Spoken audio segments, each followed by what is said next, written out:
July 1947, Roswell, New Mexico. Wreckage found in the desert outside this small town some think may have been a UFO. The question is, are UFOs real? The answer is yes. For years, controversy has grown about what really happened here that summer night. A decorated ex-US Army intelligence officer made a remarkable claim. He said that not only are UFOs real, but that the US military had developed advanced technology from them. He knew this, he said, because he held the technology in his hands and saw alien bodies from the Roswell crash. The humanoid-type body came from the Roswell area where there was a crash in 1947. Why should we believe him? Because of the man that he was, the years of service that he dedicated to the United States of America, and the fact that he was considered one of the top military men in his field. Who is this person? What did he do in the past? What were the things that he has said in the past that have come to fruition?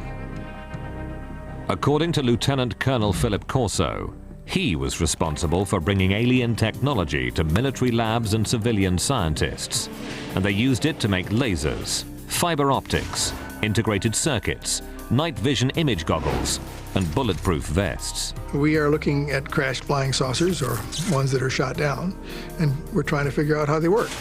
Others are skeptical that alien technology had anything to do with technological progress. That's a peculiar kind of lack of self-confidence in human ingenuity. I found that Philip Corso wasn't telling the whole truth about a number of things. Is Philip Corso's story the fantasy of one ambitious intelligence officer? Or do his claims confirm that a UFO did crash at Roswell in 1947 and launch a secret military program pushing alien technology into mainstream development?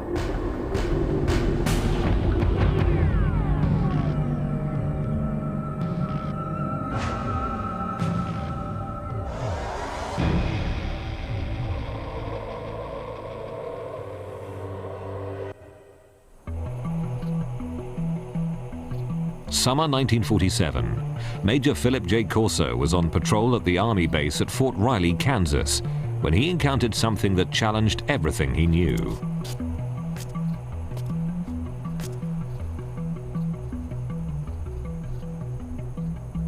Corso was a career military man, a respected intelligence officer, and an artillery commander. But inside a crate in a deserted building, Corso swore there was a being from another planet.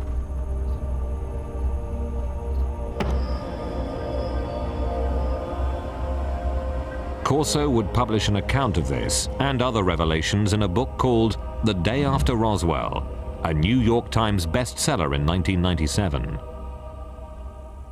In one of his book signings, 5 colonels came to him and verified that my father was right on with everything that was written in the book. Corso died in 1998, but the material he presented in his book is still controversial. This is the full story of his military career and his startling UFO allegations.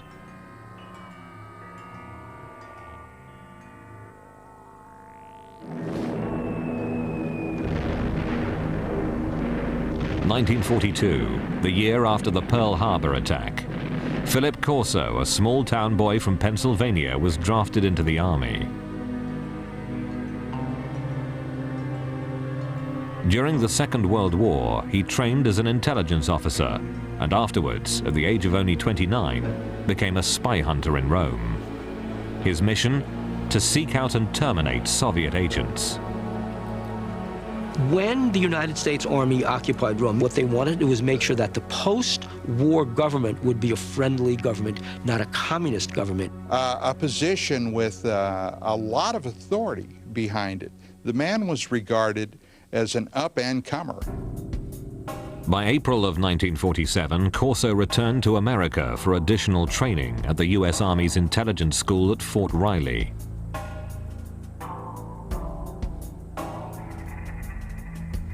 Three months later, in July 1947, came the fateful night when he claimed to have the encounter that shook him to his core. 32-year-old Corso was the post-duty officer, an assignment that put him in charge of security at the base.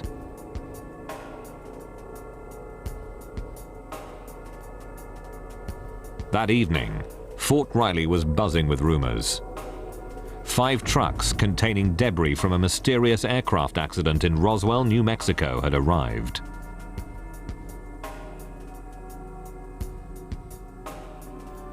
Corso, with his training as an intelligence officer, was intrigued by the shipment. At about 11 p.m., Corso says he entered the building where the Roswell shipment was stored. A guard on duty told Corso that he had already looked into one of the crates and couldn't make sense of what he'd seen. Corso then said he had a look for himself.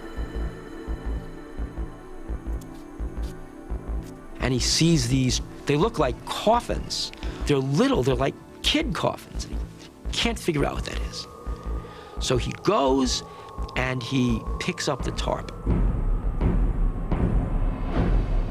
It looked like a thin body, and a humanoid with a sort of a big head on it, and eyes, but not too long, and not, the shape of it was not as wide, as I say, as our bodies are. Corso says this was his first encounter with extraterrestrials, but it would not be his last, nor his most significant. Later, he would be given top-secret files and alien artifacts that he claims generated a new technological world order.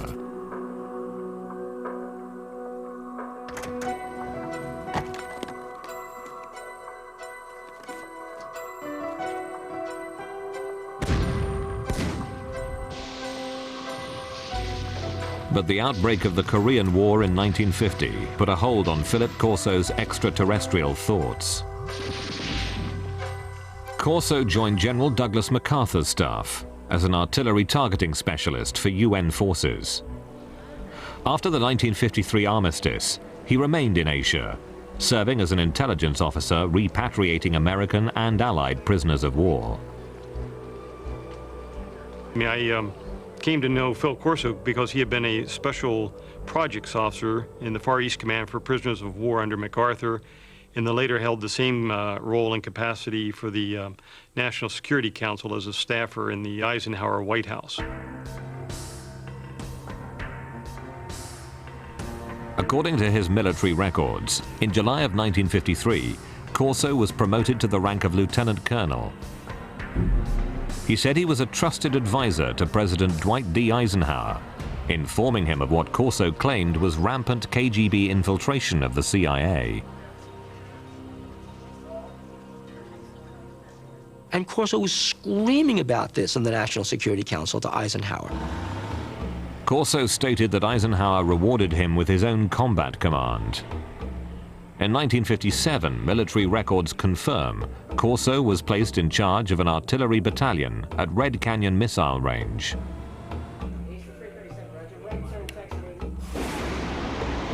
By October of that year, Corso commanded the battalion in West Germany, where he developed new targeting strategies for nuclear strikes. He's shown he can do the one thing, he'll follow orders, but he's shown initiative. He had sole command of a nuclear weapons battery.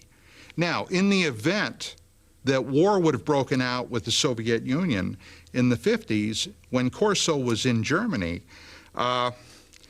he would have had sole authority to release his nuclear weapons. But after Corso returned from Germany, his career dramatically changed direction.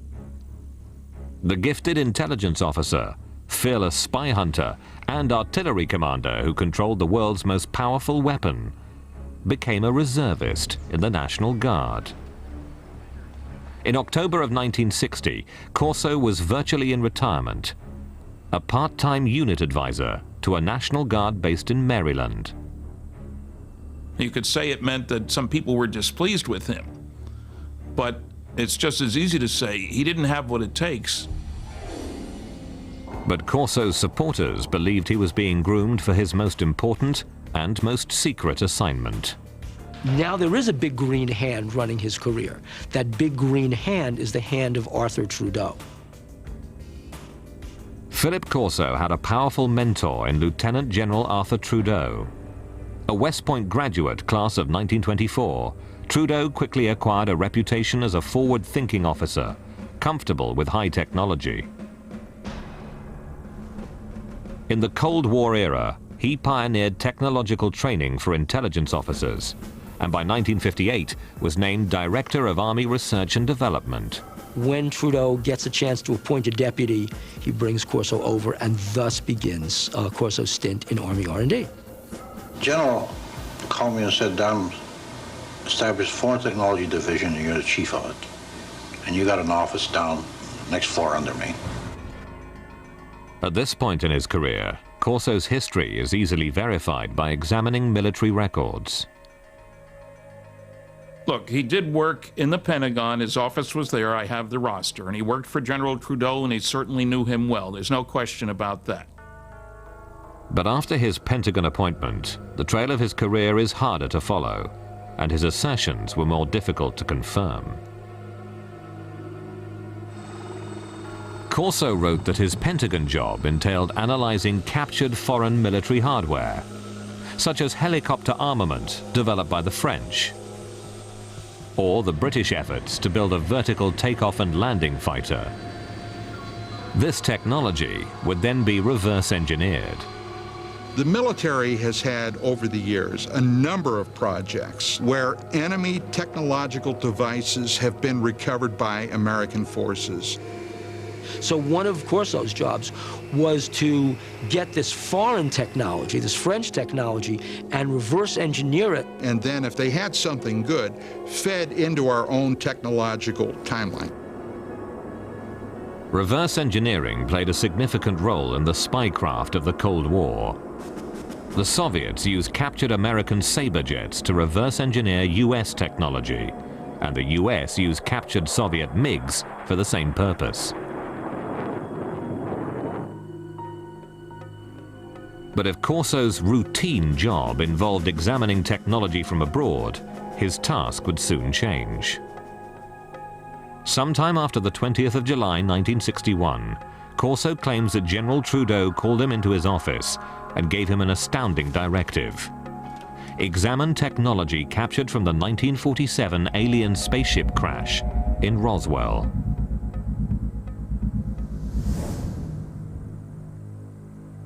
Trudeau had a filing cabinet delivered to Corso's Pentagon office. Inside, Corso says, was proof positive of aliens visiting Earth and alien technology that Corso insisted he used to change the world.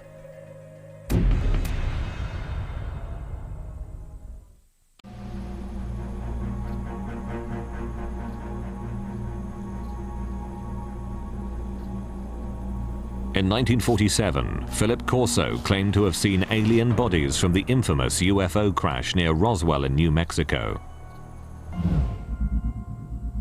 Corso's description was consistent with those who claimed to be eyewitnesses of the crash.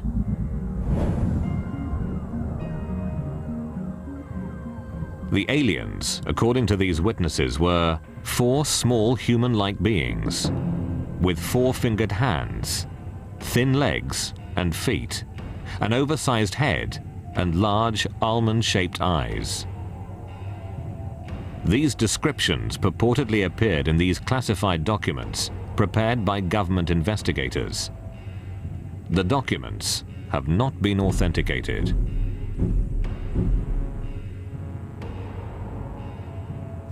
Corso insisted that he told no one about what he saw at Fort Riley. But in the summer of 1961, the 46-year-old lieutenant colonel was assigned to a Pentagon project that would force him to recall his experiences. He was assigned to the Army's research development at the Pentagon. Once again, a position with a lot of authority. His goal, to advance U.S. military superiority by a factor of decades. We had enough sense to push it. We had the organization, and we had the money, and we had the brains to do it, and we did it.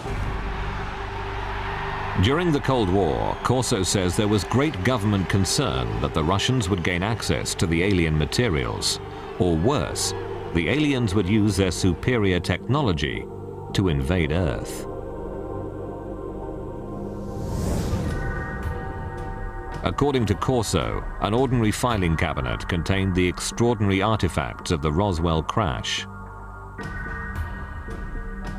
A piece of super-strong metallic cloth that Corso contends may have protected the alien pilots in their spacecraft.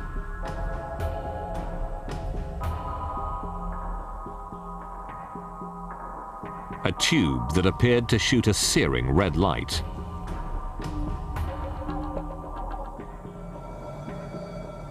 Corso thought that it might be a surgical instrument or a weapon. An alien-made headband that, according to his military reports, might have been used to transmit thoughts or control the alien craft. An imprinted set of miniaturized circuits, potentially a prefabricated microcircuit. A flexible wire that might have transmitted light through its interior. And a lens that could allow anyone to see in the dark, supposedly taken from the eye of an alien being. To better understand the puzzling contents of the filing cabinet, Corso claimed to immerse himself in classified government documents reporting on alien technology supposedly found at Roswell.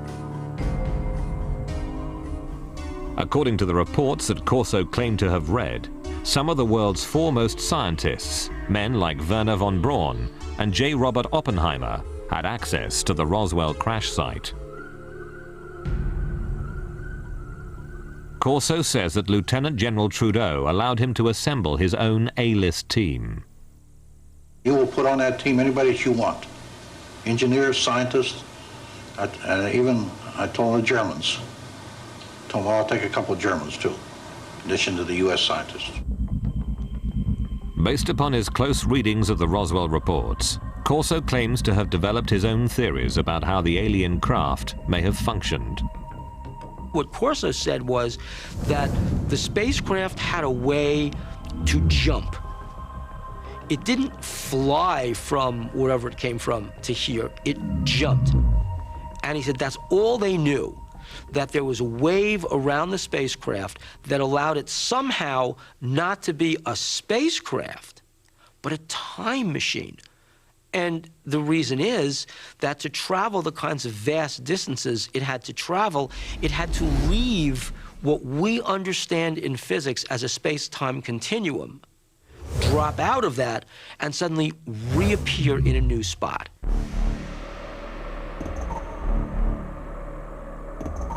In Corso's personal notes are sketches detailing his ideas. Corso speculated that the alien craft was navigated by a mind control interface, fitted to the alien cranium. It seemed as though by revolving the headband around the alien brain drawings, you would match up the pickups on the headband with various parts of the alien brain.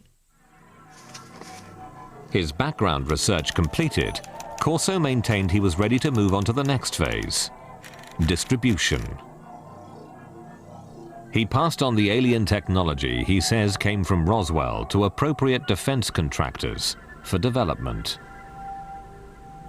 Try to imagine what would happen if a spaceship crashed on Earth and there was a fabulous piece of technology and somebody like Corso pulled it out and gave it to research labs and said, here guys, figure out how this works.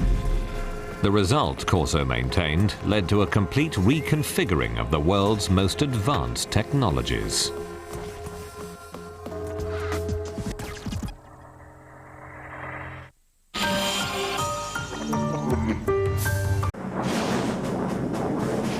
In the early 1960s, America's military might was directed to fighting the Cold War. Lieutenant Colonel Philip Corso wanted to bring alien technology from Roswell into play. By the end of the summer of 1961, he maintained that he began to contact military weapons labs about his alien artifacts. Now, the Army laboratories also had civilian scientists there, and they developed this relationship of handling classified material. Phil Corso felt very comfortable working through the Army laboratories to the civilian scientists because the clearances were all taken care of by the laboratory. America was dotted with top-secret high-tech labs where civilian scientists worked on sensitive military projects. Los Alamos, home of the Manhattan Project, was perhaps the most famous. But in 1961, Fort Belvoir in Virginia was quietly working on a decade-long project to develop night vision engineering. Corso claimed he made this lab the first he approached with alien technology. In order to get these things reverse engineered properly, you couldn't just take this to a Radio Shack. I mean, it had to go to a place where somebody would understand the technology. According to Corso, Roswell eyewitnesses reported that the alien craft had image-intensifying technology. If one went inside the ship and looked out, the world outside looked as bright as day, even at night. There was also, according to Corso, a lens taken out of an alien's eye that had light-enhancing properties. No one knew how the two were related, says Corso, but he knew their potential value. Corso maintained that by the late summer of 1961, he'd helped researchers at Fort Belvoir by showing them the alien light-enhancing lens and possibly other light-enhancing technology from the Roswell craft. This was a kind of technology that, although we think we have a very clear line of development going back to the Second World War, we take a look at how this technology has literally geometrically exploded over the years. Now, can this be attributed to this technology that was picked up at Roswell, according to Corso? Well, according to him, it can be. Corso said he wasn't able to further develop the alien mind control interface. His theory was that it could only function with an alien brain. But this momentary setback, he claimed, didn't forestall development of another Roswell artifact, an imprinted circuit of mysterious design. We also had a little charred chip. Small thing, maybe 3/8 of an inch square, 2 threads coming out, and a little one in the center with thin wires. These came from Roswell. We didn't know exactly the function of these integrated circuits, but we suspected that these were circuits, electrical circuits. Corso says that he took the object to Bell Labs, which had developed the transistor 14 years earlier. He said scientists there were able to analyze and later recreate the alien microchip. What would happen if something like that were to occur? Well, what would happen is, in a very short time, the world would be transformed radically. There's no doubt that after the development of the integrated circuit in the early 1960s, the world was transformed. Electronic devices from the cell phone to the laptop computer became a reality. The Roswell microchip was supposedly damaged in the crash, but Corso claimed that in his possession was another alien object, this one apparently fully functioning. He knows from reports that when people were shining this thing around, it caused burning on the surfaces that it was aimed at. Corso said he read classified military reports speculating that the artifact from Roswell, apparently capable of burning holes in walls, was some kind of cutting tool, perhaps used for surgery. At Hughes Aircraft, from the late 1950s into the early 1960s, researchers had been working on what would become the first laser tracking and targeting devices for military aircraft. But engineers had run into a snag in their efforts to create a practical device, until Corso said he showed them the alien cutting tool. It did accelerate after 1960-61 because people figured out new ways to make lasers. And as the science advanced, the engineering advanced. Corso's filing cabinet reportedly contained another treasure from the Roswell trove. It was glass tubes. And they emitted different color lights. And those were sent to Bell Laboratories. From that was one of the greatest advancements I think we have today, came out in fiber optics. Many UFO researchers theorize that the spacecraft had no wiring because it was fitted instead with fiber optic cable. Transmitting information with light happens to be an old technology. It dates back to one of the pioneers of the telephone, Alexander Graham Bell, who experimented with a device he called the photophone in 1880. Most people have never heard of it, but back in his day, serious scientists thought that the photophone was a more impressive invention than the telephone. The photophone was a way that you could transmit a voice signal over a beam of light. Corso's research told him that data transmission via light had failed because scientists could not direct a beam of light around corners. But Corso contended that the Roswell artifacts held the answer. They were looking at this glass fibers and say, wow, the light actually turns a corner. How can light go in curves? And then they concluded the reason for that was because it had a cladding wrap on it. The cladding was the key discovery that you had to make in order to make fiber optics work. Although it would not be until the 1970s that fiber optics were in general use, UFO researchers believe that the cladding wrap on the alien artifact, an outer covering on the fiber that guided the light, made it possible for earthly fiber optics to advance. Corso also said he examined some curious super-strong fibers that his military reports claim came from the aliens' flight suits. The first thing of the fabric that amazed me was a thread that I couldn't cut with a razor blade. Just a thread. In his book, Corso offered a theory about the fibers composing the alien flight suits. The alien bodies, probably the more vulnerable aspects, were protected from what had to be incredible energies by the super tenacity of the fabric, which somehow formed a shield. And Corso said they didn't put these on, they were woven around them. In other words, they spun them like a cocoon.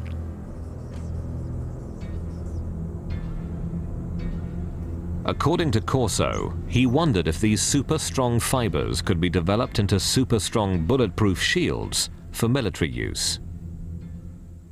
Corso said that the Army tried to bring it to the University of Colorado to try and fabricate this technology.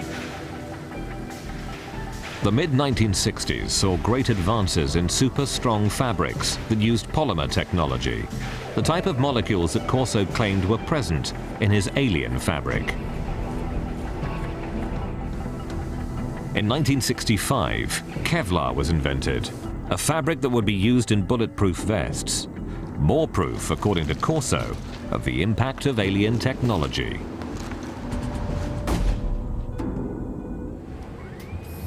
It's nice to think in terms of one heroic person leading us into the new world of far-out technology learned from saucers. That sounds great.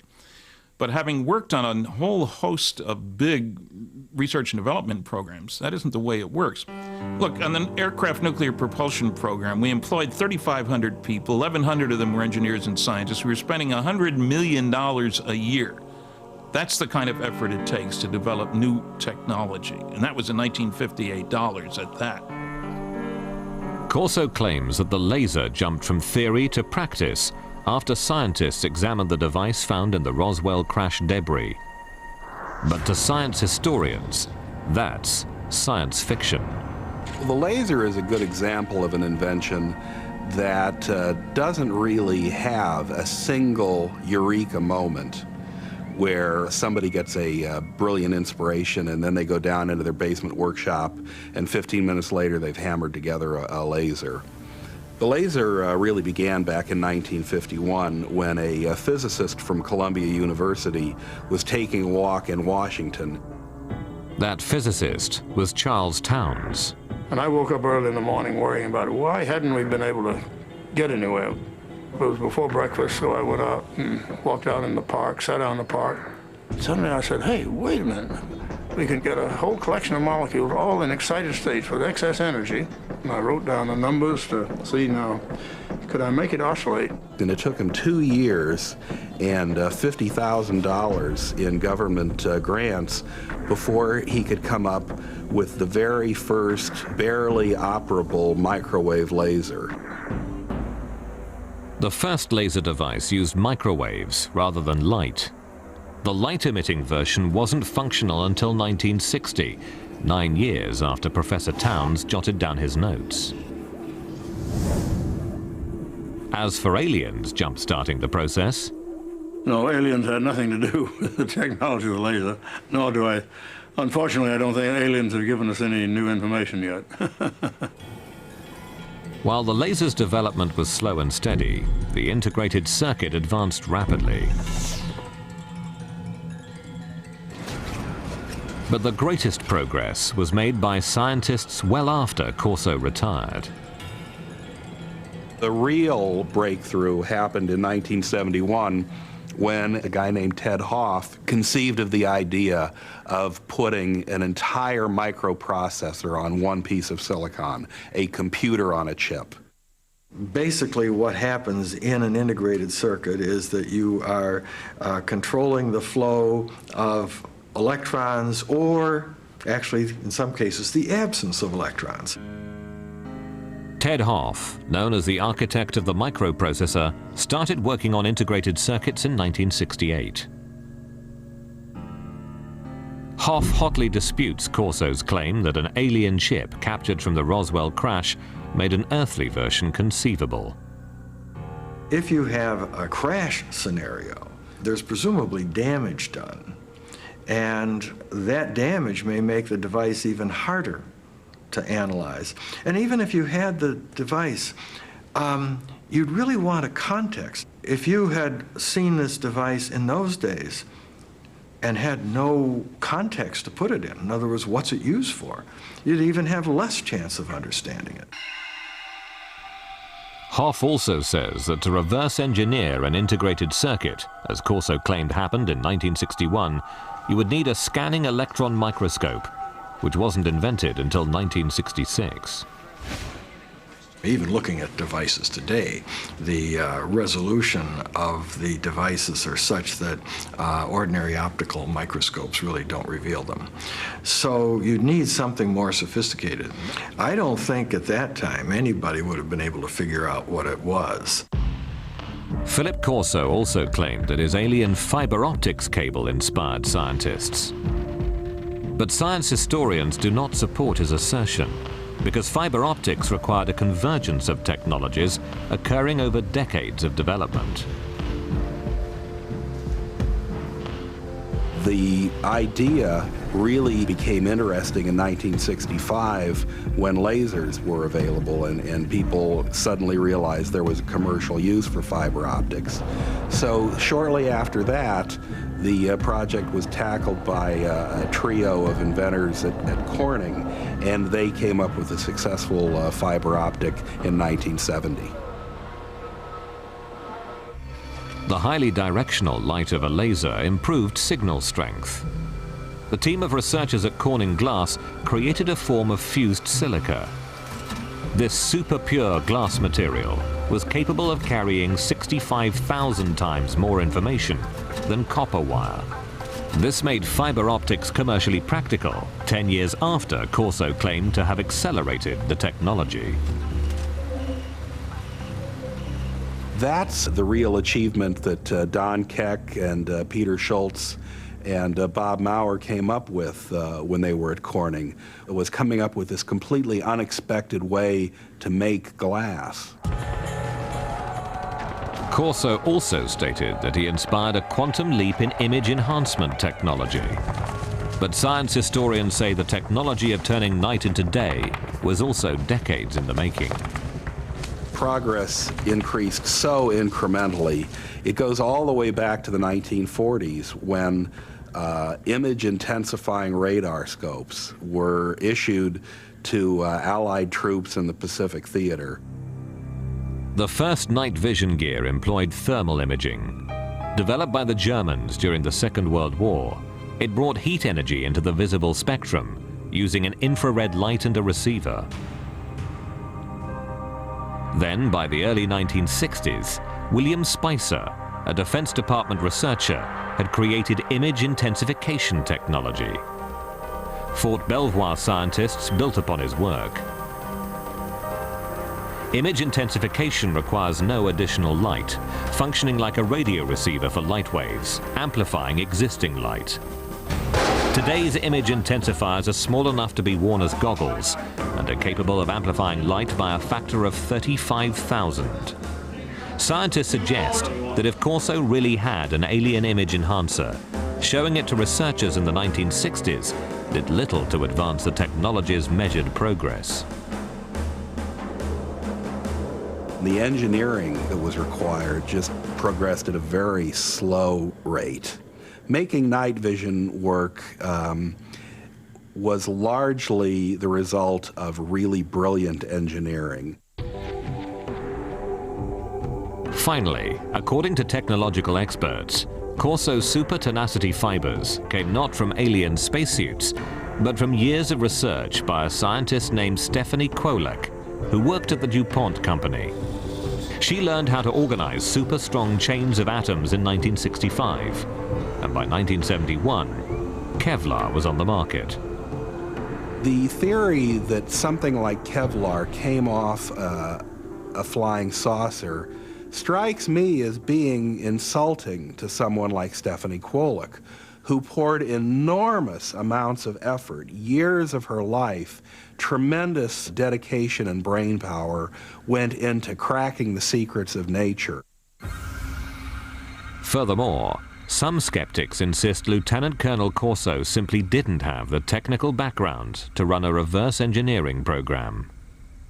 I read something he'd written years ago and found that it was not high-tech. I worked for General Electric, Westinghouse, General Motors, TRW Systems, McDonnell Douglas, with lots of technical people. I'm a physicist myself.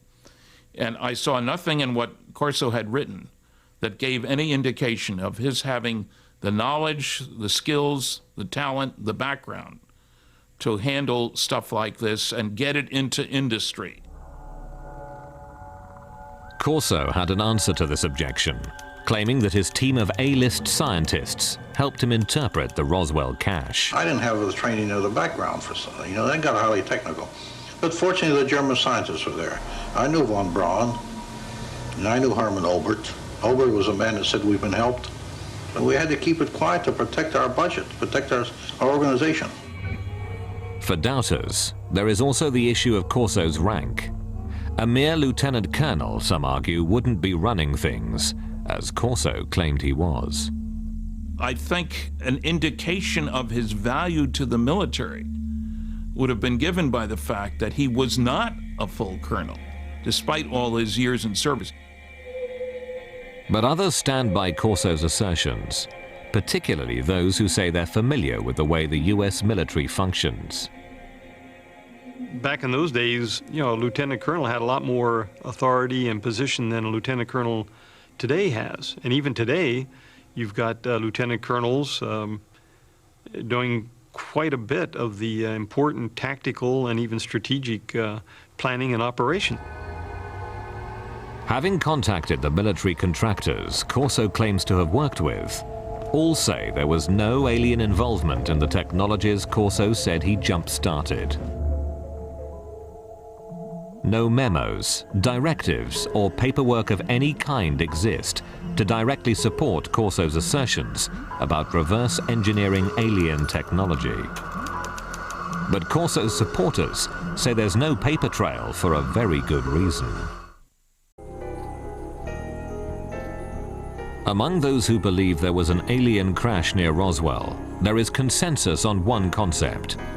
The US government systematically suppressed the truth. The government of the United States and other governments around the world have gone out of their way to keep that wrapped up inside a riddle that's smothered by an enigma. Philip Corso says he also had to keep his reverse engineering program under wraps. We couldn't discuss it. We made a decision. It cannot be discussed outside of us. We're doing good. We have the authority, we have the money for our R&D projects.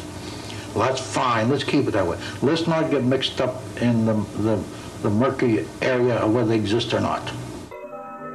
As for Corso's contributions to the advancement of science, skeptics say that the technology he claimed to have pushed forward was ready to emerge anyway. As proof, they offer up the mind control headband, one alien technology that Corso did not claim to develop. It's well on its way to becoming a reality, without his help. Since the 1970s, scientists have been experimenting with using EEG readouts of brainwaves to provide feedback and change behavior. People can use EEG feedback games like this one to learn how to manage their brain states. But mind control technology has advanced even further than that.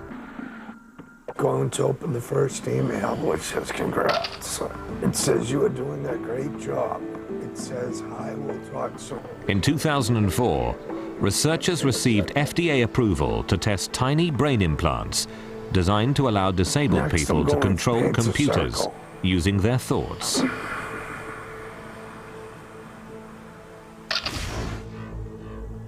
UFO researchers say the government's supposed cover-up may forever obscure the facts of Roswell, and therefore also obscure the truth about whether alien technology played a supporting role in the development of fiber optics, super-strong fabrics, lasers, integrated circuits, or battle-ready image enhancement. Some people think that, for example, aliens intervened in 3500 BC in Egypt to help the Egyptians build pyramids. You know, well, doggone it, the Egyptians of 3500 BC were fully capable of putting big blocks on top of other big blocks, right? If the Egyptians had suddenly developed cell phones or something like that, then I would say, okay, there's intervention there. But that's not what they did. But while Lieutenant Colonel Philip Corso might be questioned, his ideas deemed controversial, and his predictions dismissed as the stuff of science fiction, his impact on those who believe in UFO legend is still significant. The military, the Pentagon, the government of the United States does not give that type of authority to a loose cannon. This man was highly regarded, highly respected. At my age, what do I have to lose? I have to let my grandchildren and my children know this, because how long will I be around yet? And when I go, it goes with me. There must have been many days that Philip Corso said to himself, why me? Why do I have this information? And again, I think that's one of the things that probably plagued him for so many years. It's pretty difficult to keep a secret like that within yourself. Even today, only 10% of the story is told, my father says. The rest is classified.